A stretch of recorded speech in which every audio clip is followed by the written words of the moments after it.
महर्षि वेदव्यास। भारतीय संस्कृति में गुरु का बहुत महत्व है। महर्षि वेदव्यास चारों वेदों के प्रथम व्याख्याता थे, जिन्होंने हमें वेदों का ज्ञान दिया। वे हमारे आदि गुरु हैं। महर्षि वेदव्यास के उपदेश और उनके विचार हमारे जीवन के लिए बहुत ही महत्वपूर्ण हैं। महर्षि वेदव्यास के अनमोल और अमूल्य विचार जो हम सभी के लिए प्रेरणादायी हैं, आइए जानें। अभिष्ट फल की प्राप्ति हो या न हो, विद्वान पुरुष उसके लिए शोक नहीं करता।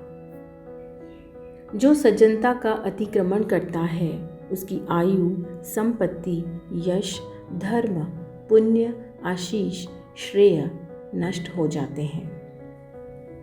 किसी के प्रति मन में क्रोध रखने की अपेक्षा उसे तत्काल प्रकट कर देना अधिक अच्छा है, जैसे पल में जल जाना देर तक सुलगने से अच्छा है। अमृत और मृत्यु दोनों इस शरीर में ही स्थित हैं। मनुष्य मोह से मृत्यु को और सत्य से अमृत को प्राप्त होता है। दूसरों के लिए भी वही चाहो जो तुम अपने लिए चाहते हो। जो वेद और शास्त्र के ग्रंथों को याद रखने में तत्पर हैं, किंतु उनके यथार्थ तत्व को नहीं समझता, उसका वह याद रखना व्यर्थ है। जो मनुष्य क्रोधी पर क्रोध नहीं क्षमा करता है, वह अपनी और क्रोध करने वाले की महासंकट से रक्षा करता है। वह दोनों का रोग दूर करने वाला चिकित्सक है। जहाँ कृष्ण है वहाँ धर्म है, और जहाँ धर्म है वहाँ जय है। जिसके मन में संशय भरा हुआ है, उसके लिए न यह लोक है, न परलोक है, और न सुख है। अत्यंत लोभी का धन तथा अधिक आसक्ति रखने वाले का काम, ये दोनों ही धर्म को हानि पहुंचाते हैं। जिस मनुष्य की बुद्धि दुर्भावना से युक्त है तथा जिसकी अपनी इंद्रियों को वश में नहीं रखा है, वह धर्म और अर्थ की बातों को सुनने की इच्छा होने पर भी उन्हें पूर्ण रूप से समझ नहीं सकता। क्षमा धर्म है, क्षमा यज्ञ है, क्षमा वेद है और क्षमा शास्त्र है। जो इस प्रकार जानता है, वह सब कुछ क्षमा करने योग्य हो जाता है। मन में संतोष होना स्वर्ग की प्राप्ति से भी बढ़कर है। संतोष ही सबसे बड़ा सुख है। संतोष यदि मन में भली भांति प्रतिष्ठित हो जाए, तो उनसे बढ़कर संसार में कुछ भी नहीं है। दुख को दूर करने की एक ही अमोघ औषधि है, मन से दुखों की चिंता न करना। जो केवल दया से प्रेरित होकर सेवा करते हैं, उन्हें निसंशय सुख की प्राप्ति होती है। अधिक बलवान तो वे ही होते हैं जिनके पास बुद्धि बल होता है। जिनमें केवल शारीरिक बल होता है, वे वास्तविक बलवान नहीं होते। जिसकी बुद्धि नष्ट हो जाती है, वह मनुष्य सदा पाप ही करता है।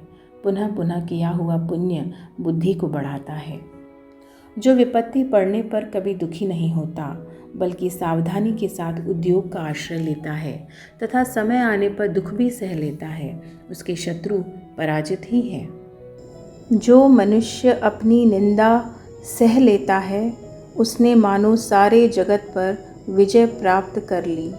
संसार में ऐसा कोई नहीं हुआ है जो मनुष्य की आशाओं का पेट भर सके। पुरुष की आशा समुद्र के समान है, वह कभी भरती ही नहीं।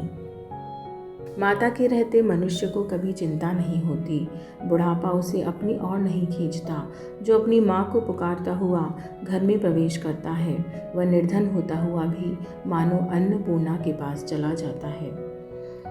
मन का दुख मिट जाने पर शरीर का दुख भी मिट जाता है। निराशा ही दुख की जननी है, और आशा ही परम सुख शांति देने वाली है। सत्य से सूर्य तपता है, सत्य से आग जलती है, सत्य से वायु बहती है। सब कुछ सत्य में ही प्रतिष्ठित है। जो मनुष्य नाश होने वाले सब प्राणियों में संभाव में रहने वाली अविनाशी परमेश्वर को देखता है, वही सत्य को देखता है। जैसे जल द्वारा अग्नि को शांत किया जाता है, वैसे ही ज्ञान के द्वारा मन को शांत रखना चाहिए। स्वार्थ की अनुकूलता और प्रतिकूलता से ही मित्र और शत्रु बना करते हैं। मनुष्य जीवन की सफलता इसी में है कि वह उपकारी के उपकार को कभी न भूले, उसके उपकार से बढ़कर उसका उपकार करते। विद्या के समान कोई नेत्र नहीं है। जैसे तेल समाप्त हो जाने पर दीपक बुझ जाता है, उसी प्रकार कर्म के क्षीण हो जाने पर देव भी नष्ट हो जाते हैं। धन्यवाद।